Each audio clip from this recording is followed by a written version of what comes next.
And welcome back to Capital Talk. All this week, it's about career civil servants. And we've got a rare one today. I hope you're enjoying it as much as I am. He doesn't do too many interviews, but I tell you, he knows what he's talking about. Ambassador Francis Muthaura has been in civil service 35 years, still going strong. He is, no doubt, head of public service, secretary to the cabinet, the president's permanent secretary. So, Ambassador, a typical day in the life of the president, what's it like? I mean, what time do you wake up? What time do you see? What's it like? You know, the president really, I would say, works 24 hours. Because if anything happens in the country, any time of the night, we call him. And he picks up the phone? Yes, he does. We tell him this has happened, depending on the way of, the magnitude of what has happened. So we all normally tell him, and he's always prepared and to give us directive on how we deal with the matter. Some is for information, some others we need consultations. So president is available anytime, day and night. The other point, of course, is the program which is prepared for the day by the private secretary, controller, private secretary.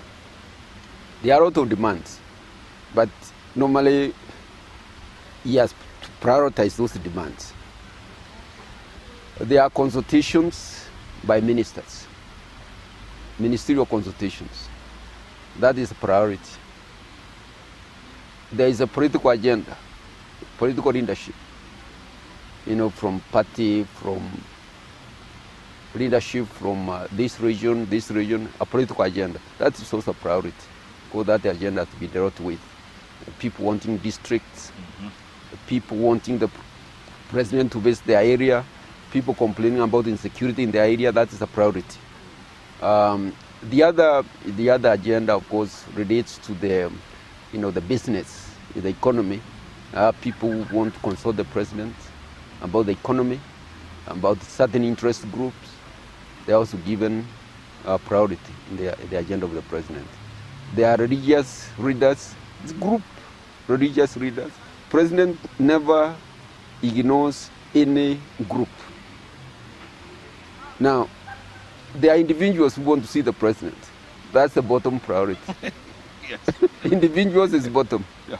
But is the government agenda, is the political agenda, is the the community or groups agenda. That's how the of course then there is the diplomatic, international affairs, foreign affairs. That comes really along with the government. It's a part of the government and the government agenda. That must keep you very busy, Ambassador. Yes. Huh? It's very busy. President is the busiest person one can think of. Yeah. It's very busy. And then there are people out there who want to be president. Do they realize how tough this job is? Yes, and most of the time it has no thanks. It's a job you only condemned for not doing things. People complain. Yeah. They hardly remember to thank the president. Yeah. Well, he does so much. It's a thankless job, huh? It's a thankless job. That's how I consider it. Yes. But then every day you wake up and you're still going on. You're still pushing forward. We leave our offices 9 o'clock in the night, most of the time. So it's long hours. Start very early, leave very late. Yeah. At the end of the day, Ambassador, has it been worth it? Has it been worth it? All these 35 years in public service. You started off as a DO in Mombasa, wanting to serve your country. I think it has been a very exciting career. I consider myself very privileged. I have been able to visit virtually all parts of the world. I've been able to interact with virtually anybody who can think of in the world. I've been able to get the privilege of working with President Moi, President Kibaki, and a lot of other people in government.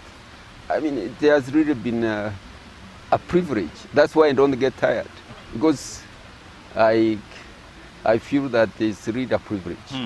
A lot of other, I mean, the other people would have done it, but somehow I got fortunate to be able to be accepted. Yeah.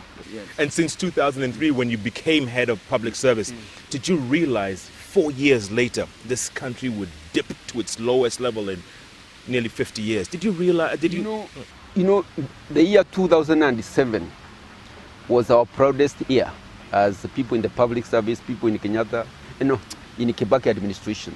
It was our proudest year, 2007, because we had brought the economy to 7.1% growth rate, the highest of many decades. We had come up with a vision 2030, and so everything was set,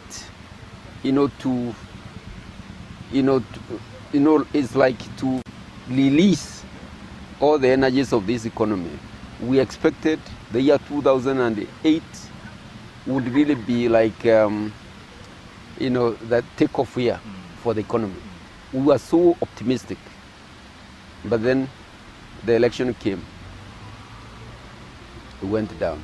It was the most frustrating experience. I felt like crying, and I cried. I can assure you. Yeah. Yes.